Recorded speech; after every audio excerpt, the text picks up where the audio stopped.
So hello বন্ধুরা, আমি সুজয়, তোমরা দেখছো সুজয় টেক। তো চলুন তাহলে শুরু করা যাক। তোমাদের কাছে আমি দেখাবো যে কিভাবে তোমরা তোমাদের গার্লফ্রেন্ড বা বয়ফ্রেন্ডের কল হিস্ট্রিকে বের করবে।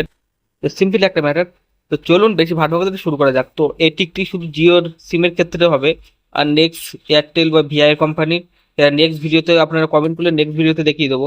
তো চলুন প্রথমে আপনারা প্লে স্টোর থেকে মাই জিও যে অ্যাপটি আছে, এই যে মাই জিও অ্যাপটিকে ডাউনলোড করে নেবেন। এটা শুধুমাত্র জিও সিমের ক্ষেত্রে। তো আপনারা মাই জিও অ্যাপটা এই যে ডাউনলোড করা আছে, ডাউনলোড করার পরে এই যে ওপেন করে নেবেন।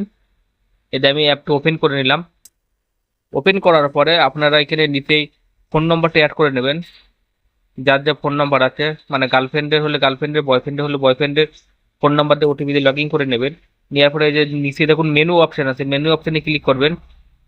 ক্লিক করার পরে এই যে তুমি নিচে যাবেন, নিচে এসে দেখবেন এই যে মোবাইল আছে, মোবাইল অপশনের এখানে ক্লিক করার পরে মাই ইউজেস লেখা আছে, মাই ইউজেসে ক্লিক করবেন। ক্লিক করার পরে এই যে উপরে কলস আছে, কলসের উপরে ক্লিক করবেন। ক্লিক করার পরে এই যে do you want to view mobile, এই যে সেটেলমেন্টে ক্লিক করবেন। নিচে সেটেলমেন্টে ক্লিক করার পরে এবারে আপনি কদিন সেটেলমেন্ট চান। তো এই যে আমি 30 দিন করলাম। 30 দিন সেটেলমেন্ট করার পরে এই যে email settlement, download settlement and view settlement. তবে এখন ডাউনলোড করবো না, আমি জাস্ট ভিউ করে দেখাবো আপনাদের। তো ভিউ সেটেলমেন্টে ক্লিক করার পরে সেটেলমেন্ট করলাম। সেটেলমেন্ট করার পরে এই যে কিছু সময় লোডিং নেবে। লোডিং দেওয়ার পর এরকম একটা পেজ আসবে। পেজটা এই যে এই যে নিচে এই সাইডে ক্লিক করবেন।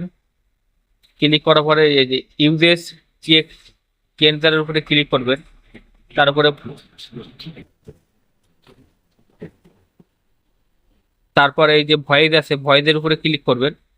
ক্লিক করার পরে দেখুন ক্লিক হেয়ার আছে, ক্লিক হেয়ারের উপরে ক্লিক করবেন।